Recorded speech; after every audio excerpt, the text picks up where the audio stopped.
United States intervention in Venezuela is becoming increasingly likely, but without a doubt, it will have its price and, for the most part, it will have to be decided. Or surprise Moscow, which has a lot to lose and therefore also a lot to gain in the region. In this video, we will analyze, therefore, what the Russian Federation has to do with this war that is brewing right now in the Caribbean. Why is the United States so afraid of it?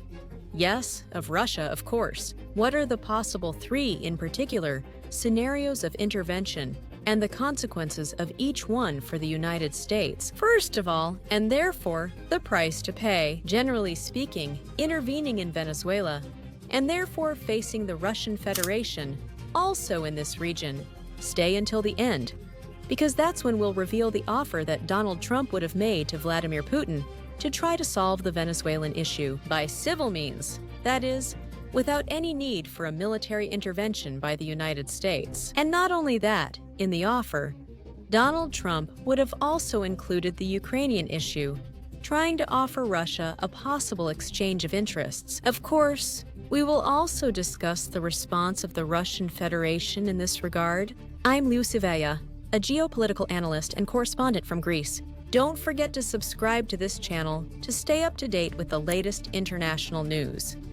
Let's begin. We start, as usual, from the beginning. The United States intervention in Venezuela, which could certainly unfold in various scenarios, which we will still see in detail below. Many media outlets are already presenting it as absolutely inevitable. The United States has concentrated very close to the Venezuelan coast. Its military forces. There are 8 warships, including a missile cruiser, and 3 missile-armed destroyers. A submarine equipped with hundreds of Tomahawk cruise missiles, which, by the way, we will talk about a bit more later. 3 landing ships and a floating special forces base, on board of which there would be around 3,000 Marines. And there are sources that claim the American force in the region is approaching a total of about 10,000 soldiers. Because to the maritime force, of course, we also have to add the American force that is stationed at the nearest bases. For example, in Puerto Rico, the United States has deployed stealth F-35B fighter jets, both reconnaissance and attack MQ Reaper drones, as well as soldiers and other military assets ready to intervene in Venezuela. And that's not all, because the Venezuelan coast is still waiting for one of the largest and most important aircraft carriers in the United States fleet, the Gerald Ford, to appear there. Thus, the new Secretary of Defense, Pete Hegseth, on October 24th, gave the order for it to leave the Mediterranean Sea and take up a permanent position in the Caribbean. In this way, the Gerald Ford is placed at the disposal of the command, the South, which is directly responsible for all kinds of actions and operations in Central America and also South America. Some experts claim that this, precisely, will be the signal for the beginning of the United States intervention in the region. And this beginning is expected for mid-November or late November, at the latest. But of course, this issue has several caveats that are closely related. To the Russian Federation, let's see. One of the most obvious questions in this regard might be, what exactly is the Russian Federation's interest in not allowing the United States to intervene successfully in Venezuela?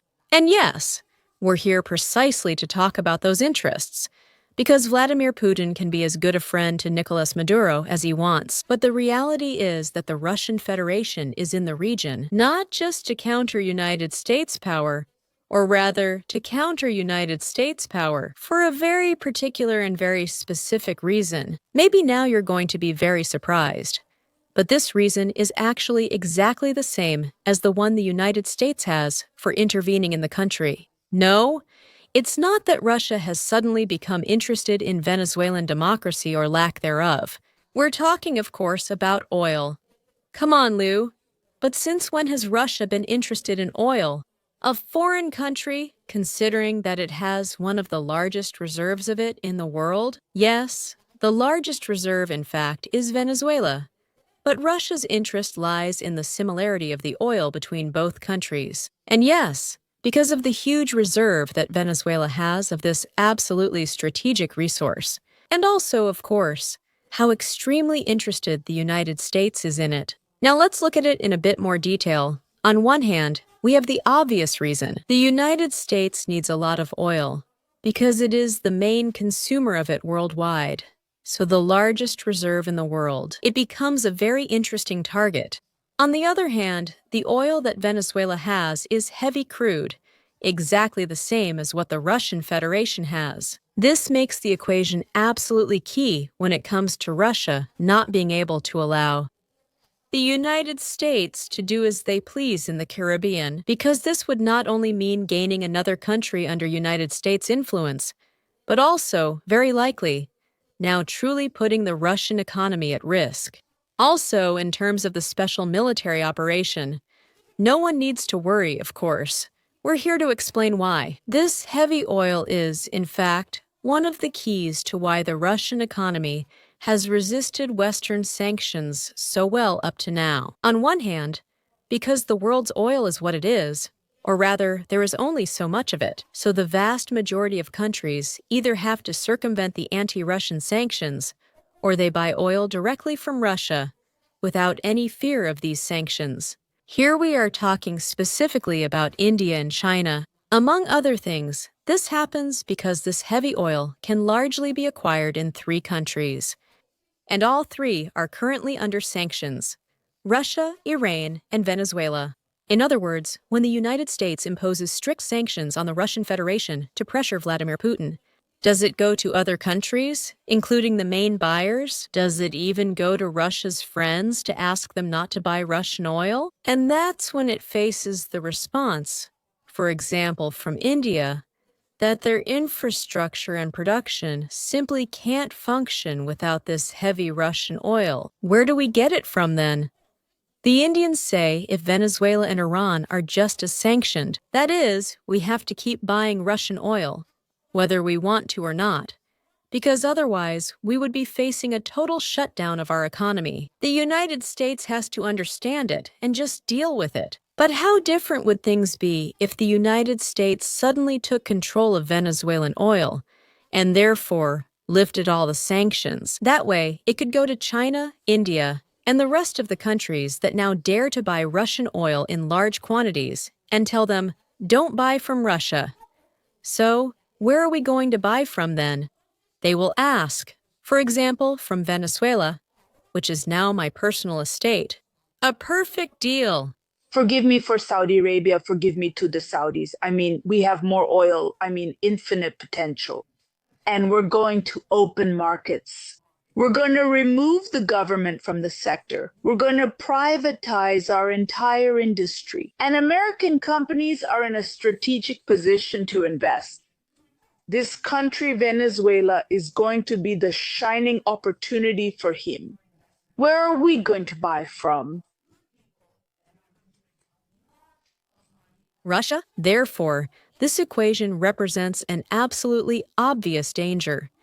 You can't allow the United States to turn Venezuela into its precious garden. We all know it's even less democratic on top of everything. That's precisely why they're doing everything possible to prevent it. And in fact, we already discussed these issues in a separate video, where we specifically mentioned the presence of the Wagner Group in Venezuela and the consequences this has. Of course, the fact that Russia isn't interested in the United States intervening in Venezuela, and even less so in them ending up controlling Venezuelan oil, doesn't make such an intervention impossible. Now, in fact, we're going to move on to analyze the 3 most likely scenarios for it, with the dangers they pose for the American side, and with the actions that the Russian side could take to counteract this influence, this possible intervention by the United States. First of all, I consider it absolutely essential to emphasize a key fact.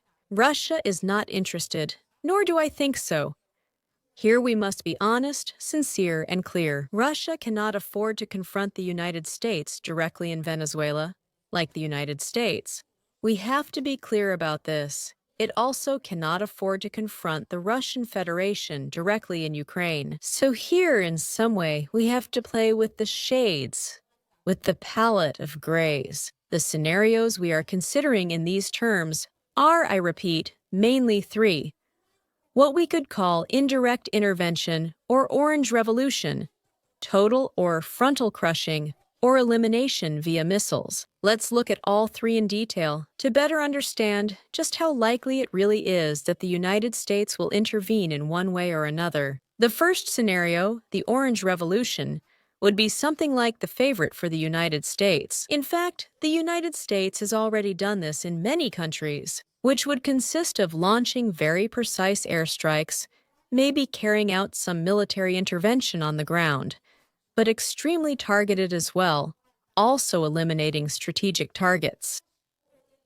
The scenario is to destabilize the Venezuelan state. From there, the so-called United States agents in Venezuela would be allowed to operate so that they can completely eliminate the Maduro regime. The goal here is very clear: to remove Maduro through the efforts of Venezuelans themselves, by the hands of Venezuelans themselves, many of whom, in fact, were expatriated or left their country. Here we should specifically mention that about 15% of the Venezuelan population currently lives abroad. With Hugo Chavez, about 800,000 people left Venezuela.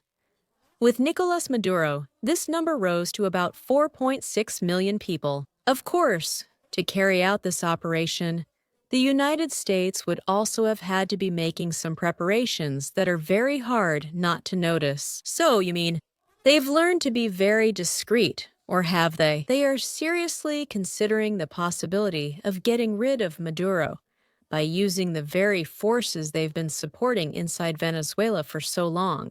Here, we should also be clear and acknowledge that Maduro certainly doesn't lack detractors within Venezuelan territory. Detractors who, moreover, have been receiving all kinds of help and support from the West, waiting to be activated at the most necessary and opportune moment. The second scenario is that of a frontal crushing, that is, carrying out a full military intervention in Venezuelan territory, perhaps the least convenient option, considering it from all angles for the United States, since Venezuela has extremely difficult terrain when it comes to a frontal intervention.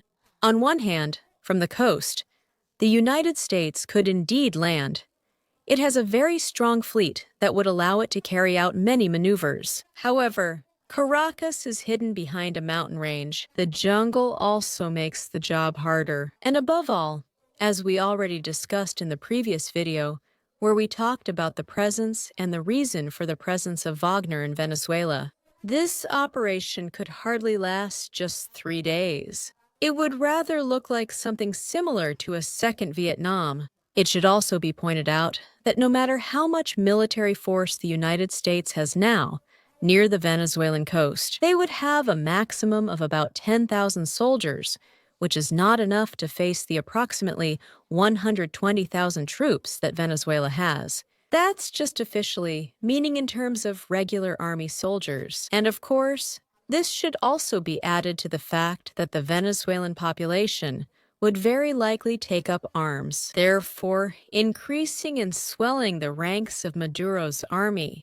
which leads us directly to the first counterpoint and also the greatest danger. In other words, this intervention would be far from a walk in the park through Caracas. Finally, the third scenario would be direct liquidation or liquidation via missiles. And here we're talking about removing Nicolas Maduro from the scene, which, in this case, the United States could carry out. Whether it's via drones, via missiles, or via a special ground operation. Something similar happened to the Iranian general Qasem Soleimani in January 2020. Here, the United States should be very careful not to provoke the opposite effect. A large part of the population sided with the government because they saw that the real aggressor was another country. This could also happen in Venezuela, and if it doesn't, the mere removal of Maduro, by whatever means, could cause such chaos that it wouldn't necessarily lead to the rise to power of the United States' preferred candidate. That is, the cure could end up being much worse than the disease. And instead of Maria Corina Machado, Could another pro-Maduro candidate end up taking control of Venezuelan oil, either by the Venezuelan population itself or by foreign agents that are not the United States? Once we've looked at the three main scenarios, let's go straight to the dangers they pose for the United States. And what could the Russian Federation do to prevent that country from getting its way? First of all, there's an absolutely key phrase in this context. Destroying is not building, meaning it's not the same as doing something constructive. As is often the case, it's always up to the Russian Federation, which simply and plainly just puts obstacles in the way. In this sense, Russia, now for real, practically for the first time in history, is playing with an advantage. That is, while the United States has to arrange logistics and organize its troops, all Russia has to do is constantly disrupt, disrupt, and disrupt. And here, of course, in addition to the cooperation at different levels that has recently been signed between Moscow and Caracas in the form of a treaty, we must especially mention the Venezuelan terrain. That is, if the United States, in the end, dares to carry out a military operation, no matter how small it may be. On Venezuelan soil, the Russian Federation basically has the key to turning Venezuela into a second Vietnam. In fact, this is exactly what they are coming for. The military specialists that Russia has been sending to Venezuela for quite some time now, they themselves are not going to solve the situation, but they are going to train both the army and the Venezuelan population to carry out guerrilla warfare. That is, they will mainly help in organizing all kinds of partisan movements within the country, which will make any kind of movement and military action by the United States turn into a real hell, and moreover, into an absolutely endless hell. What we've discussed so far clarifies things for us. It's impossible for the price the United States will have to pay not to end up being extremely high, no matter what. First of all, we're talking about resources to highlight, especially economic resources. And what about military resources? Second, we go straight to the heart of the matter, the media price or the unforgivable defeat of the United States in Venezuela, which in fact could bring several consequences at once. It's not the same to waste threatening words as it is to go straight into action. This is in the United States, and especially in the Trump administration.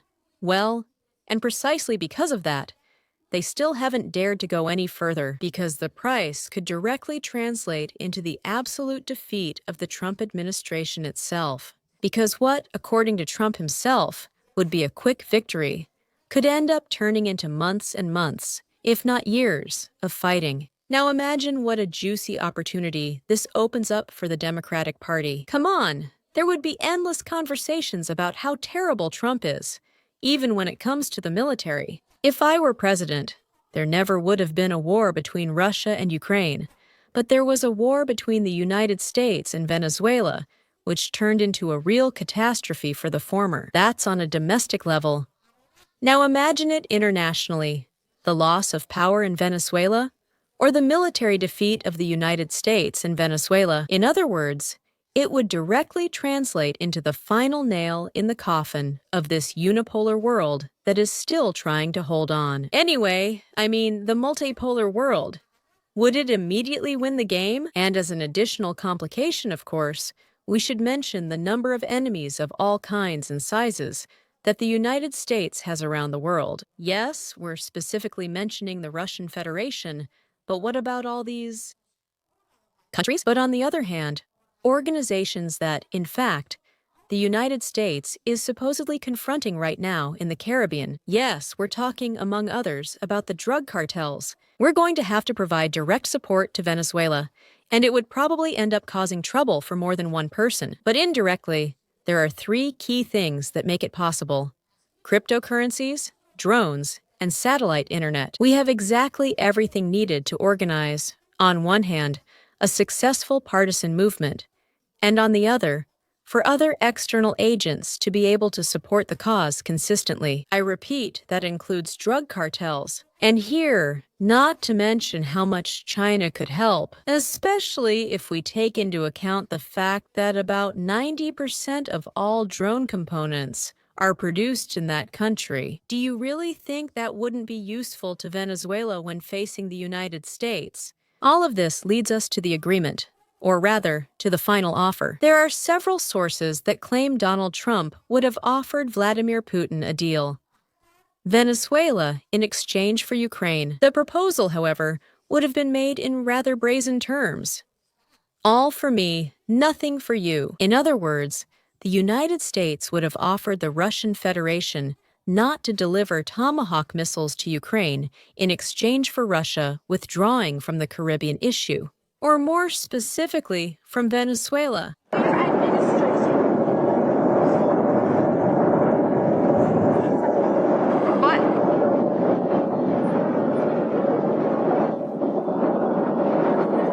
This, of course, has to do, first and foremost, with the fact that the United States knows that it is not in its best interest to set foot in Venezuela directly, and that its fight there could go on forever without bringing any of the most desired results. They wouldn't get oil, much less a quick and flashy victory, neither for the Trump administration nor for the country as a whole. Therefore, they prefer to try to convince Russia to withdraw from Venezuela, and in that way, let the United States defeat it economically. Absurd, but there it is. The Russian response, barring an exceptional miracle, is also quite clear, considering how things are on the ground in Ukraine, where Russia is advancing relentlessly, where it is about to take Pokrovsk, among other places, like Kupiansk or Konstantinovka, which will soon end up falling. Also taking into account that it could even enter the Chernihiv region, which could allow it to directly attack Kiev territory. Not even with missiles or glide bombs anymore, which is much cheaper and much easier when it comes to eliminating high-value targets. All of this, of course, raises the logical question: why does Russia need this? Is it for, and? Yes, most likely for nothing. So the United States will have to figure things out when it comes to getting the most precious resource, Venezuela's oil. If Russia rejects the offer, the United States will have to pursue victory by other means. And here the key question becomes whether or not it will be willing to accept the full price of its increasingly likely, more costly, more intervention,